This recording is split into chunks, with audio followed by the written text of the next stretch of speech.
We hold these truths to be self-evident, that all men are created equal.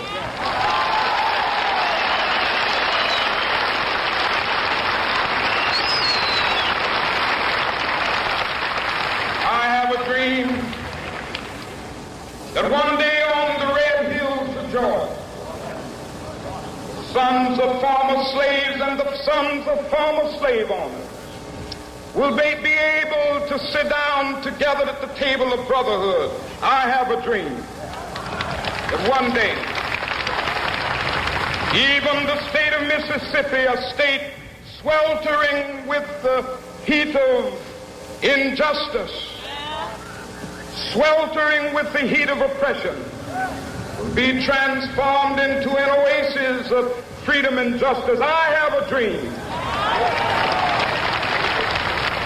My 4 little children will one day live in a nation where they will not be judged by the color of their skin, but by the content of their character. I have a dream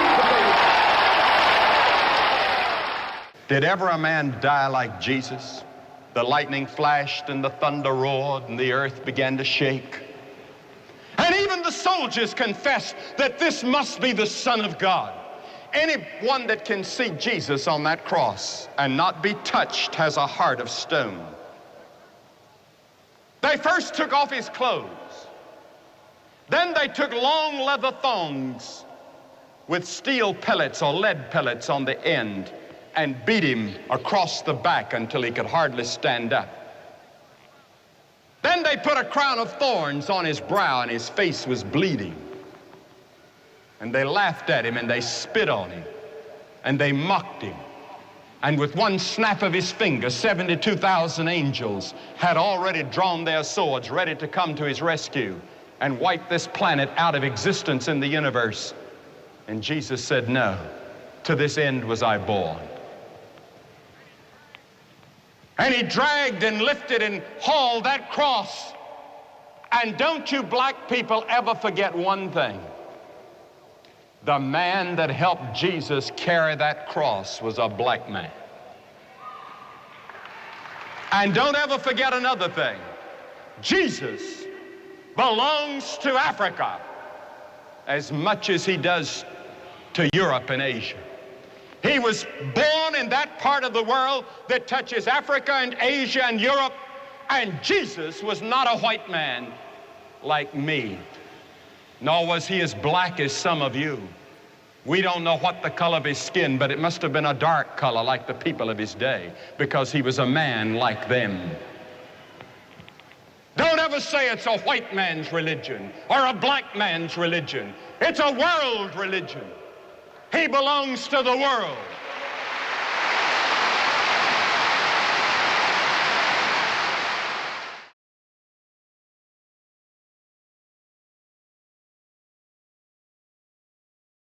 I suppose for 20 years we have devoted Martin Luther King weekend to a focus on racial harmony and racial diversity at Bethlehem Baptist Church. They've continued it on even after I was finished as the lead pastor. Let me just say a word about what that means, why we do that.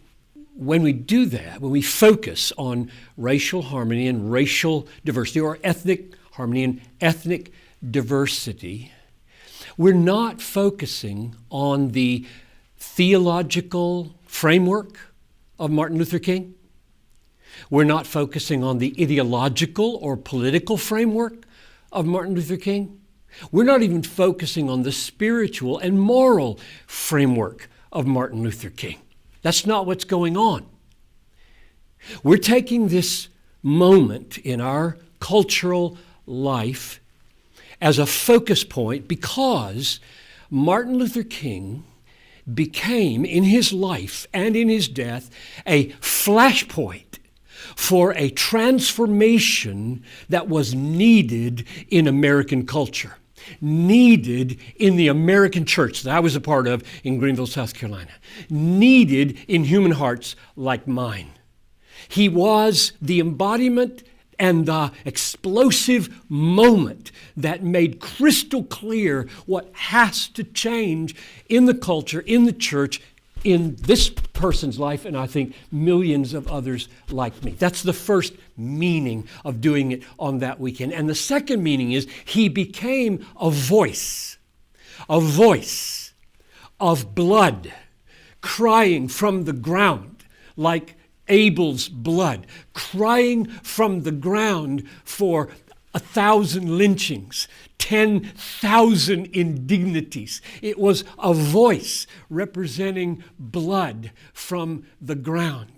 So you take the transformation flashpoint and you take the voice and you say, this is a good moment for our church to think about these things. And then you take your beautiful, biblical, God-centered theology and pour it in to your burden for whatever the situation is that year. Whatever's going on in the American culture, in your city, in your church, and you know the need is great. I don't care if you live in a little town that is completely homogeneous when it comes to ethnicity. The need of the hearts of your people to be expansive and welcoming is great. And what we all know is that Christ died. He died to ransom a people for God from every tribe and tongue and people and nation. This is not a narrow ethnic cultural issue in America, as though that were narrow. This is a global issue around the world, and it's all about exalting Jesus Christ for the sake of the beauty of his saving work in a diverse and harmonious body.